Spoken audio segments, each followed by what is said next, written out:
This Faith and Finance podcast is underwritten in part by Timothy Plan. Good news. Since 1994, Timothy Plan has shared good news with investors and advisors by offering a family of funds that honor your faith. Learn more at timothyplan.com.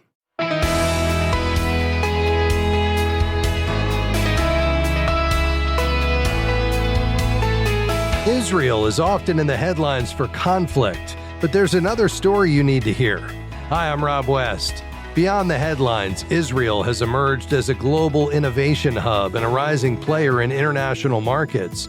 Today, Brian Mumbert joins us to share why investing in Israel could be a strategic opportunity worth considering. And then it's on to your calls at 800-525-7000. That's 800-525-7000. This is Faith and Finance, biblical wisdom for your financial decisions.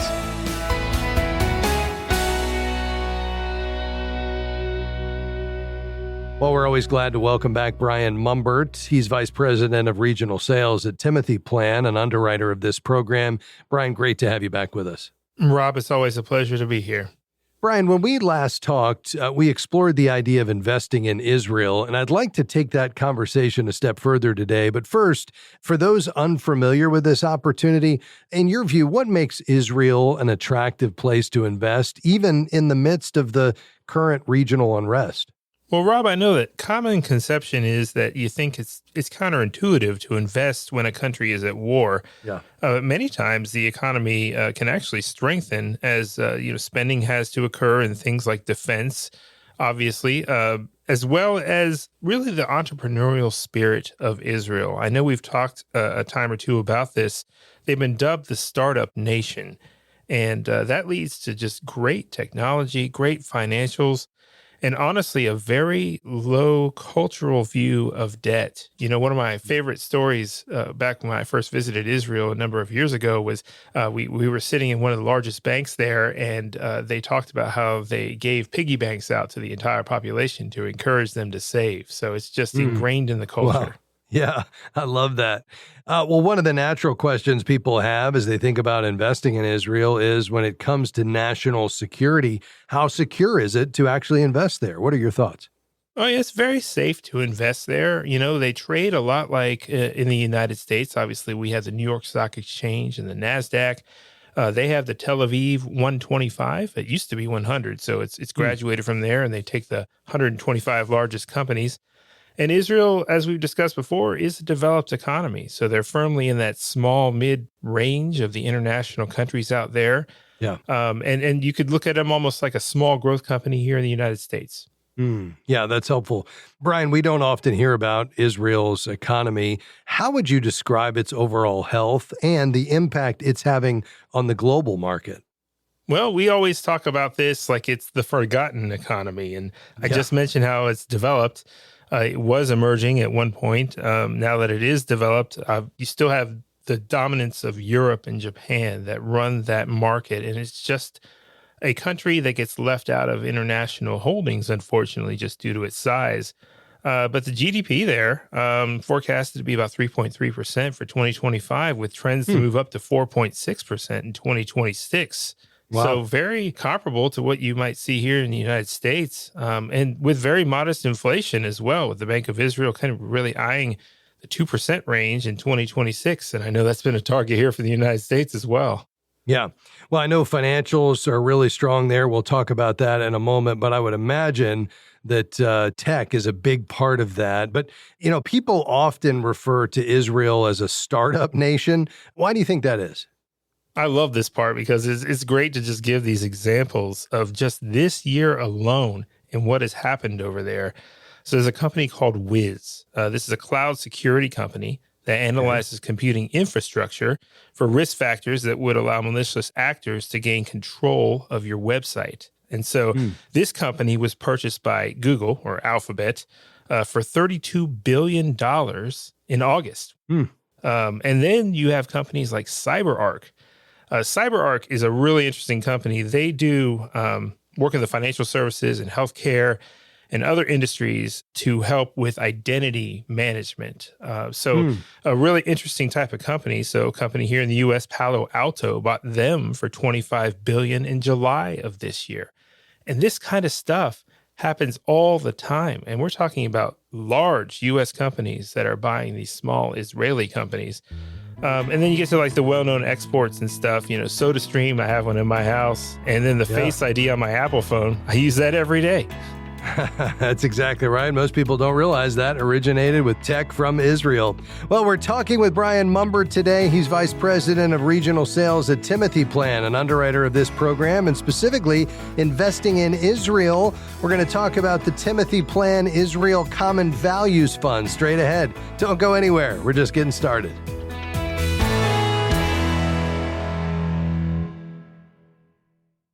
When you hear the phrase rich toward God, what comes to mind? Surely it doesn't mean making God rich. Is it about us becoming rich so we can give? Or maybe it's an invitation to something much bigger.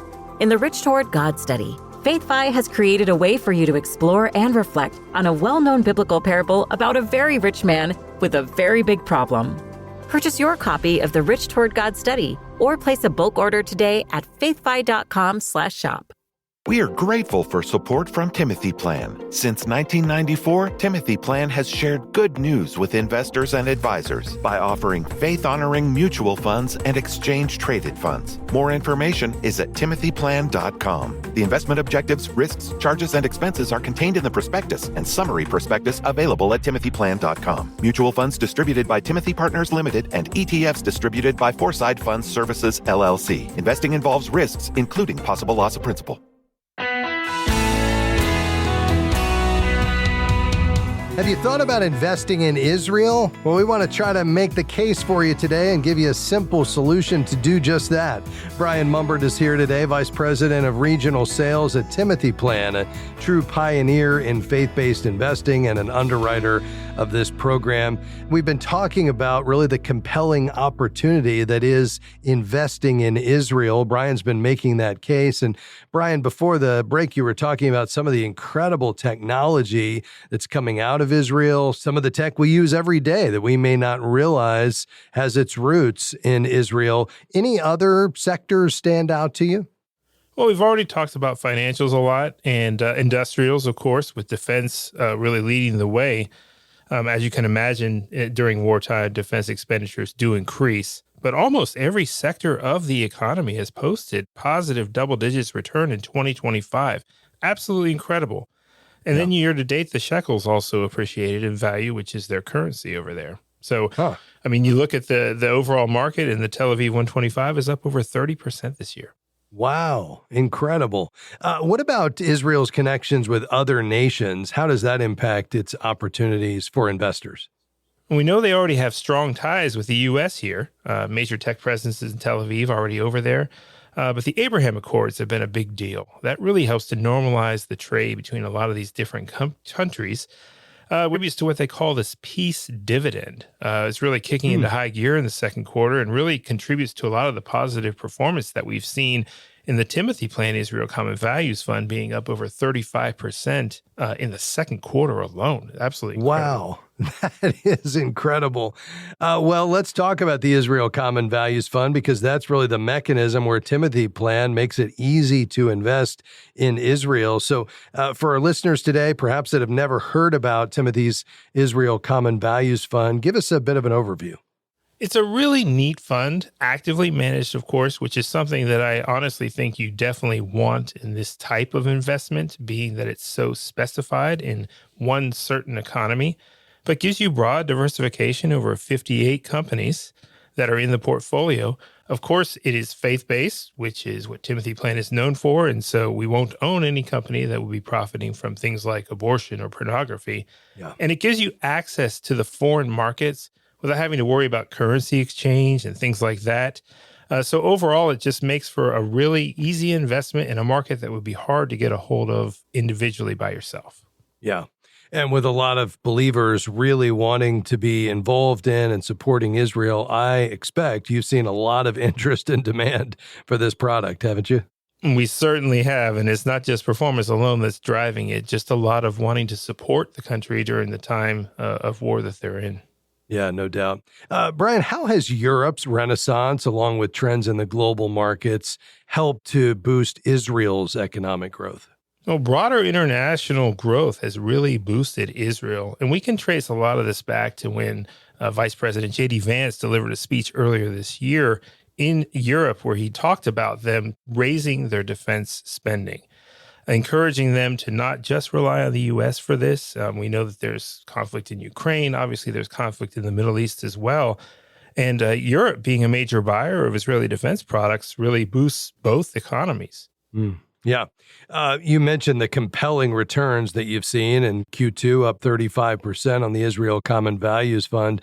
What sectors are really driving the performance this year?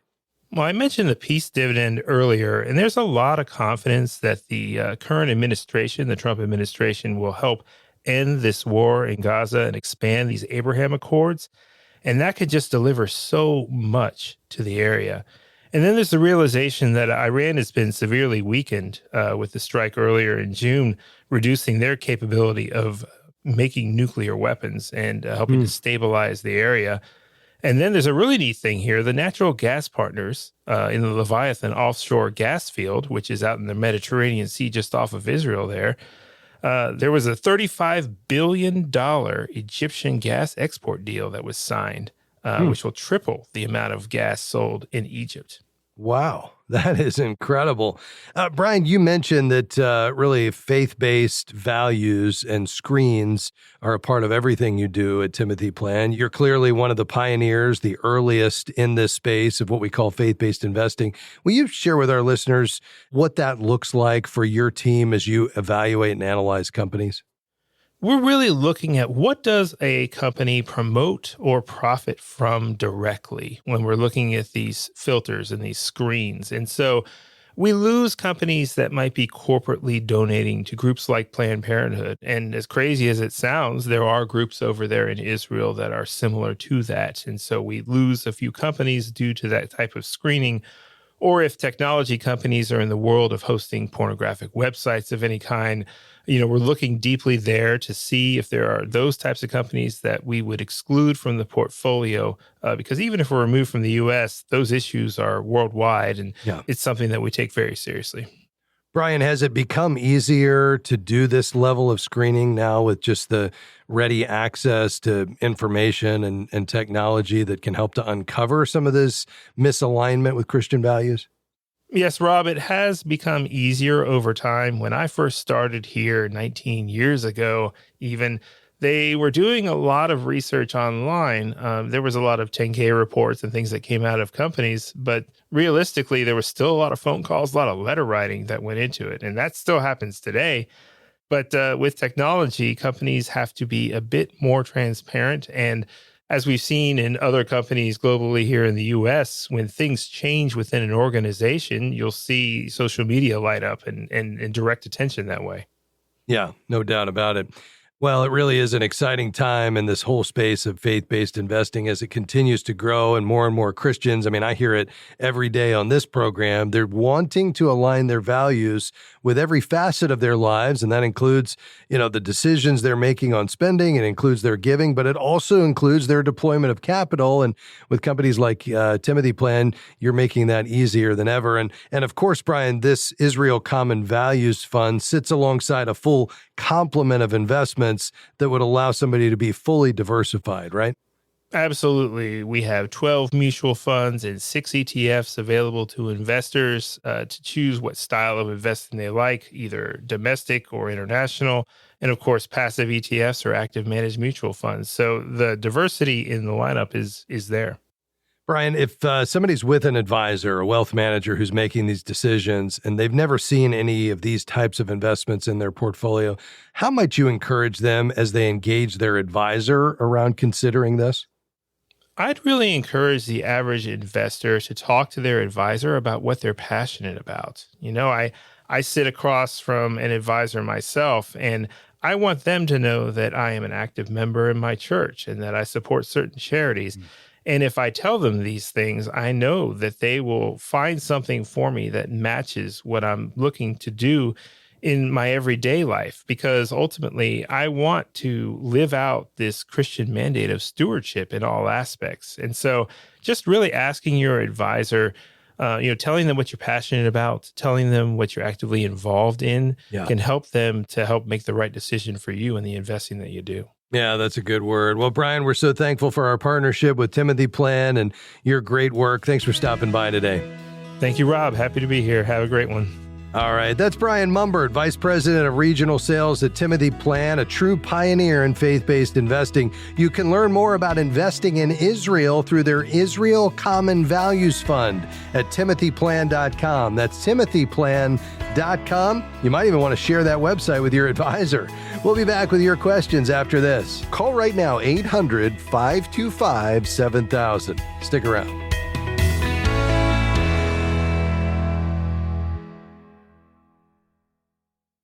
Right now, more people than ever are looking for biblical wisdom to navigate their finances, and you can help meet that need. When you become a Faith5 partner, you're equipping believers to trust God, steward His resources well, and live with kingdom purpose. Partners receive early access to our newest resources, our quarterly Faithful Steward magazine, and the pro version of the Faith5 app. Become a Faith5 partner with your gift of $35 a month or $400 a year at faith5.com/partner. Faith and Finance is grateful for support from Sound Mind Investing. For more than 30 years, they've offered financial wisdom for living well. SMI provides step-by-step guidance for do-it-yourself investors, from those just getting started to those getting ready for retirement. More information, including a short video webinar on profit and peace of mind no matter what's happening in the market, is available at soundmindinvesting.org.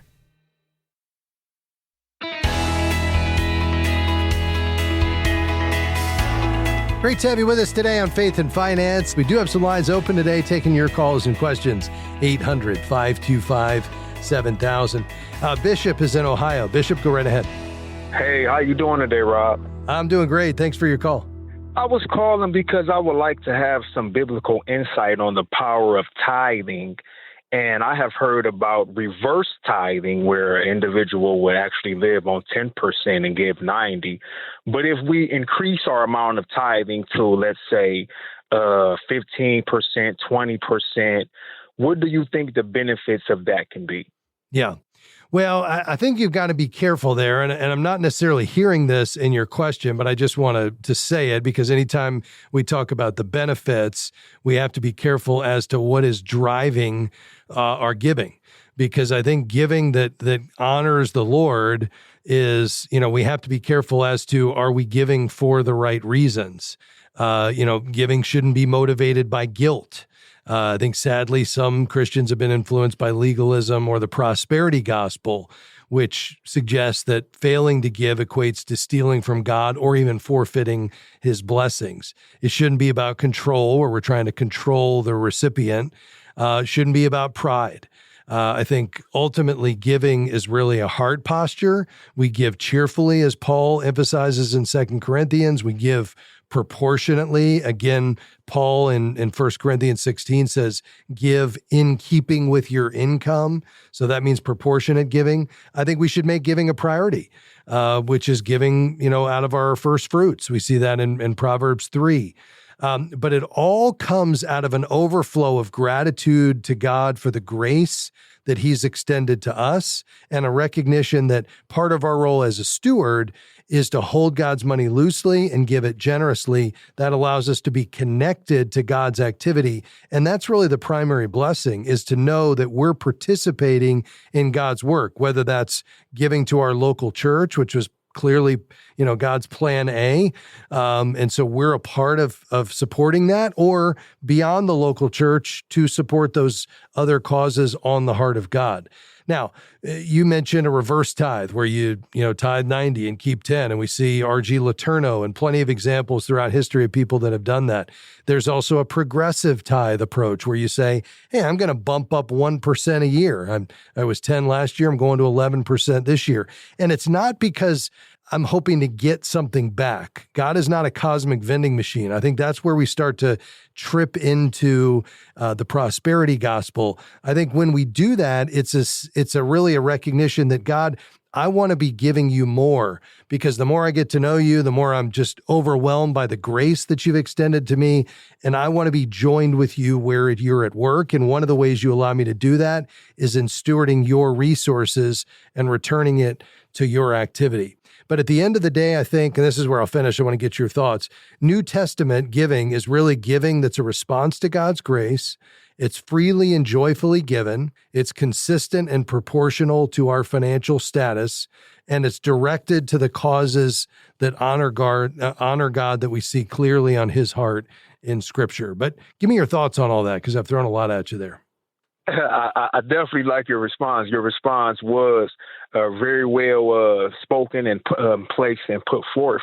I see over there in 2 Corinthians chapter 9, it says, "He that gives sparingly, he shall who sows sparingly, he gonna reap sparingly. But the man who gives bountifully, he will reap bountifully." And I believe, like, even a lot of other individuals may be like, okay, now we understand that those blessings may not just be financial, but if we was to take that particular scripture, I wonder what, like, if we were to use our faith, because faith is the substance of things hoped for, the evidence of things not seen. I would like to know, like, what could that look like, even in other areas of totally being blessed by God? Yeah. And I think it's a good question. And I think ultimately we have to always understand the context for what we're reading. And that starts with, in this case, what are the blessings? And I think it's God's provision. You know, Paul says God makes all grace abound, so believers have sufficiently in all things. And that's not a guaranteed material wealth. I think it's spiritual fruitfulness. A harvest is primarily spiritual, joy in giving, thanksgiving from others to God, growth in righteousness. It's the ability to be more generous so that we can abound in every good work. Generosity multiplies and it creates a virtuous cycle. And then clearly it's eternal rewards as well. I hope that helps. Bishop, thanks for your call. Let's go to Montana. Renee, thanks for calling. Go ahead. Yes, thank you so much. Just the ability to speak with you now as an answer to prayer. So thank you. My grandpa has chosen to invest his money in a commemorative coin collection that he's been growing over the years.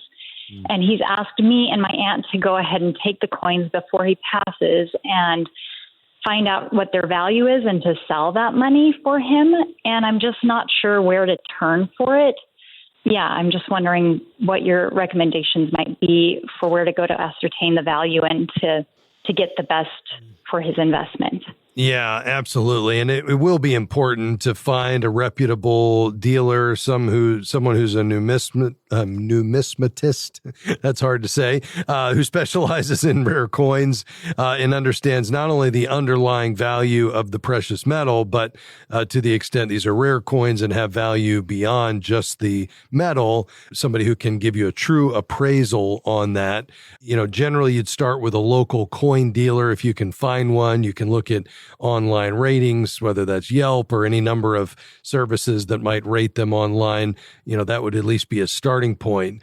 And, you know, many online coin dealers have a feature that allows you to appraise your collection. And there's even several apps that allow you to do that with a smartphone. You could even just search in your app store for coin appraisal and you snap a picture and it at least could give you a ballpark. But obviously, if you're looking to actually liquidate these, you're going to want to do your due diligence. I'd be happy to have our team give you, perhaps at least get you connected to somebody who could point you in the right direction if you want to hold the line, Renee. Is he looking to get rid of these here pretty quick?